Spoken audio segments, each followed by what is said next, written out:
O Segundo Reinado. Mas antes de falar do Segundo Reinado, a gente precisa entender o que estava acontecendo em Portugal e no Brasil.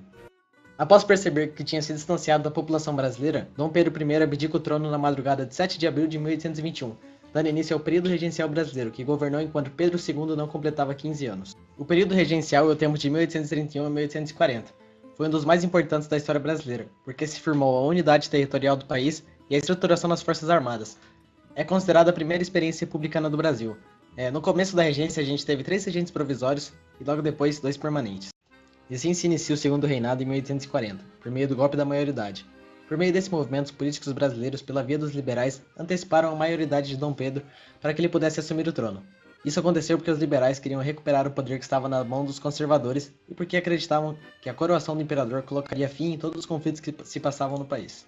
No cenário econômico, o cultivo de café era um grande sucesso, devido às excelentes condições do solo e clima em algumas regiões do Brasil, principalmente Minas, São Paulo e Rio. Esse sucesso trouxe ao país um aquecimento econômico e a consequente necessidade de mais mão de obra escrava. O bom momento da economia era atestado pelo superávit da balança comercial, pois o Brasil mais exportava do que importava. Além disso, a cultura do café trouxe consigo uma expansão urbana, tanto no número de cidades quanto no crescimento das já existentes, em virtude da necessidade de se responder às necessidades da economia. Um dos principais assuntos desse período foi a escravidão. O governo e a elite resistiam firmemente à ideia de abolição do tráfico de escravos e da escravidão em si. No entanto, a aproximação diplomática de longa data com a Inglaterra, que resguardou a família portuguesa na fuga para o Brasil e garantiu a independência, forçou o imperador a reconsiderar essa posição.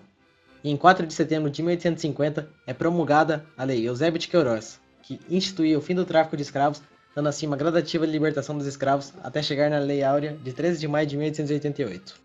Vale lembrar também que nesse período a marinha brasileira era a segunda mais poderosa do mundo, perdendo apenas para a Inglaterra, e enquanto sua economia, o Brasil estava entre as 5 maiores do mundo.